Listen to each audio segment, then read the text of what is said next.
Y bueno, empecemos. Número uno son los introyectos.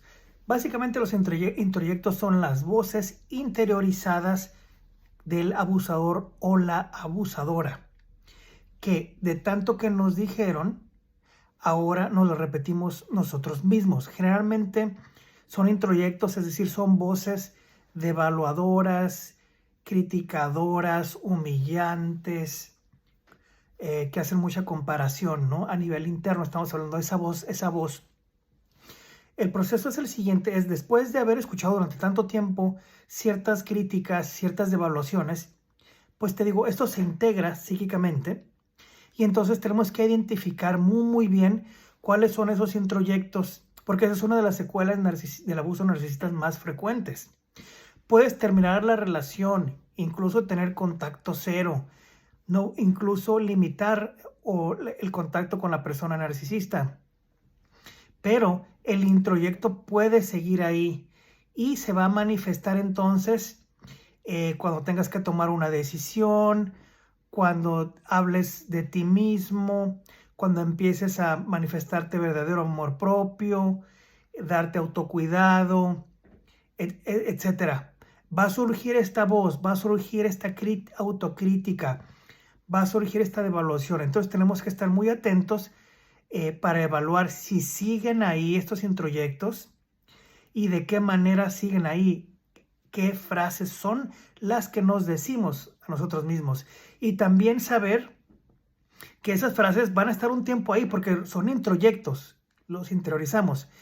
Pero también tenemos que saber si estos introyectos, al escuchar estas voces, estos introyectos, aún los creemos y aún nos sentimos devaluados o podemos sentirnos detenidos o estancados o avergonzados al escucharlas. Si esto sucedería, significa entonces que aún el introyecto está ahí con muchísima fuerza. Y estos introyectos pueden ser del tipo: es que eres un tonto, una tonta, es que eres feo, eres horrible, eres fea, eres incompetente, un perdedor, etc. Todos estos comentarios, críticas devaluativas, por ejemplo, estos son los introyectos negativos. Entonces, tenemos que analizar si siguen ahí y, como te dije, van a activarse generalmente cuando vas a tomar una decisión, cuando vas a hablar en público, cuando de alguna forma tienes que mostrarte tal y como eres. Estos introyectos van a surgir, entonces hay que estar muy atentos ahí. Y hay que trabajarlos en terapia para disolverlos, quitarlos. Recuerda, no son tuyos, nunca lo fueron. Pero el abuso narcisista hizo que los creyeras y se volvieran parte de tu identidad. Entonces hay que disolver y trabajar en tu verdadera identidad, tu identidad sana, tu identidad libre de todas estas críticas y devaluaciones que introyectaste como consecuencia del abuso. Y dos, trabajar las disonancias cognitivas, que ya vimos que las disonancias cognitivas son dos ideas contradictorias que están luchando por adaptarse, ¿no? Algo así como: pero si él o ella me ama, entonces ¿por qué me habla así? Si él o ella me ama, entonces ¿por qué me golpea? ¿No? ¿O por qué me humilla? Entonces, estas dos ideas contradictorias están en lucha y crean toda esta inestabilidad emocional y mental. Entonces, también tenemos que analizar las disonancias, cuántas hay, porque generalmente hay más disonancias cognitivas de las que se cree. Ya cuando se escriben, se analizan en terapia, alguien después de escucharte te las puede reflejar, por ejemplo, el psicoterapeuta, y entonces quitarles el velo que pueden tener. Generalmente tienen un velo, están escondidas, se le quita, se le mira y se empiezan a disolver, confrontándolas con el principio de realidad, y hasta que nos demos cuenta de que en realidad son disonancias cognitivas y que esas dos ideas no van a nunca unirse o a ser compatibles, porque realmente no lo son. También se tiene que ver la habilidad para confiar.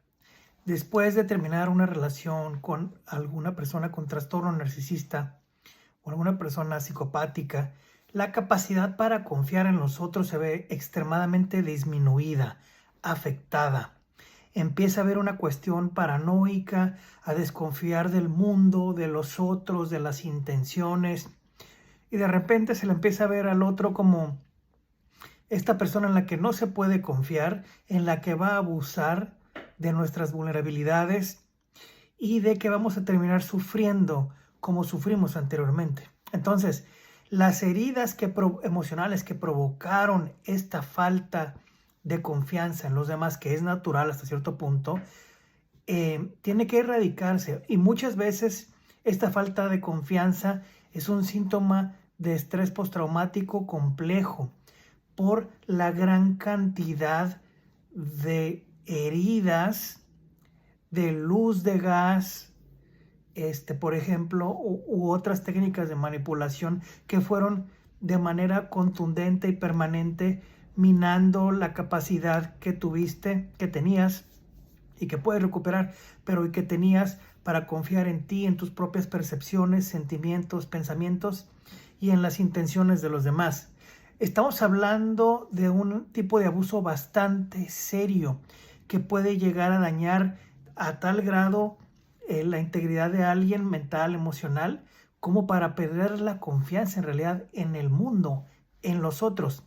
Y en la terapia se debe de trabajar esto, porque también puede estar oculto o semioculto, para que la persona entonces, después de sanar gran parte o totalmente estas secuelas de abuso, pueda recuperar su capacidad para confiar en los otros y en sí misma. Ahora otra de las claves de las secuelas son los pensamientos catastróficos. ¿Okay? Como consecuencia del abuso, la mente de la víctima empieza a crear escenarios terribles, fatídicos, atroces, en donde todo sale mal o donde todo puede salir mal, en donde a lo mejor si llegó un minuto tarde al trabajo ya empieza a pensar que lo van a correr del trabajo, que se va a quedar sin dinero, que no va a tener sustento. Si tiene algún dolorcito en el cuerpo es porque ya tiene una gran enfermedad terrible. Donde si hay una dificultad con alguna persona, esa persona ya lo va a dejar o la va a dejar y se va a crear un caos. Básicamente, la mente empieza a crear todos esos escenarios, a creerlos, aparte de crearlos, a creerlos. Y el cuerpo, entonces, las reacciones corporales empiezan a ser de mucho estrés, de mucha ansiedad, de angustia. Entonces, es un cuadro completo mental y físico y emocional. Estos pensamientos, lo que provocan estos pensamientos catastróficos. Y bueno, también fueron provocados por toda esa serie de abuso permanente que hubo en la relación narcisista, por ejemplo. Y una de las formas una de las técnicas que se utilizan para trabajar, entre otras, es el mindfulness, por ejemplo, en donde se va entrenando a la mente y a los sentidos para permanecer en el momento presente, conectar con lo que hay alrededor y a ir entrando en estos momentos de paz, de tranquilidad y de mucho centro, que con la práctica se van haciendo cada vez más fuertes y más permanentes. Entonces, esa es una de las herramientas que se pueden utilizar.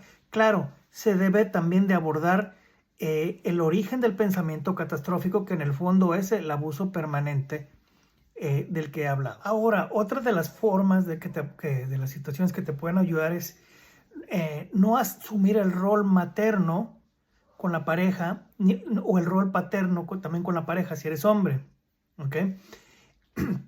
En este tipo de relaciones con personas narcisistas tiende a haber este tipo de relación donde es una relación más de madre a hijo o de padre a hija, donde la pareja termina diciéndole a la persona narcisista lo que tiene que hacer, de cuidarlo como un niño, como una niña, por ejemplo, y la relación se distorsiona completamente. Entonces, hay que estar muy atento a que esto no surja, y si surge, saber que se tiene que trabajar, porque ahí está manifestándose este síndrome del salvador también, o de la salvadora, que en parte es enfocarse en las problemáticas de la pareja, tratar de resolverle la vida y ponerse en un lugar como de progenitora, donde tiene que aconsejar, cuidar, guiar a la pareja, Y esto es aprovechado por la persona narcisista para también manipular a la persona. Entonces son las dos cosas, ¿no?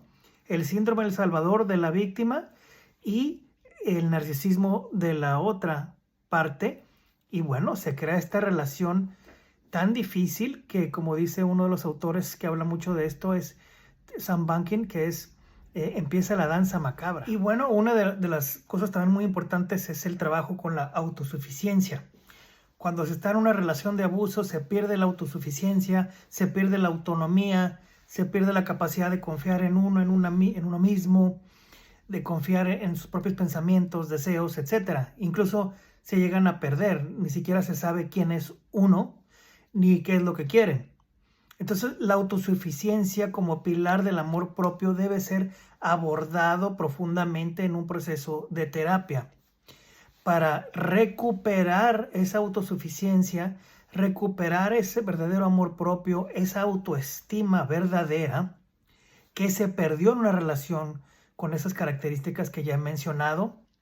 Y entonces eso también lleva un tiempo, pero es imprescindible el tenerlo que trabajar hasta que la persona llegue a recuperar esto y entonces pueda de manera permanente y sostenida ser autosuficiente y no necesitar de una relación tóxica con otra persona, ¿no? Entonces, y mucho menos con una persona narcisista.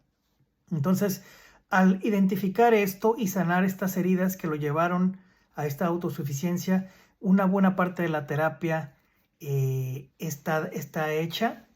Y bueno, aún sabiendo que el trabajo no realmente nunca termina, pero el avance puede ser grandioso en esta temática en particular.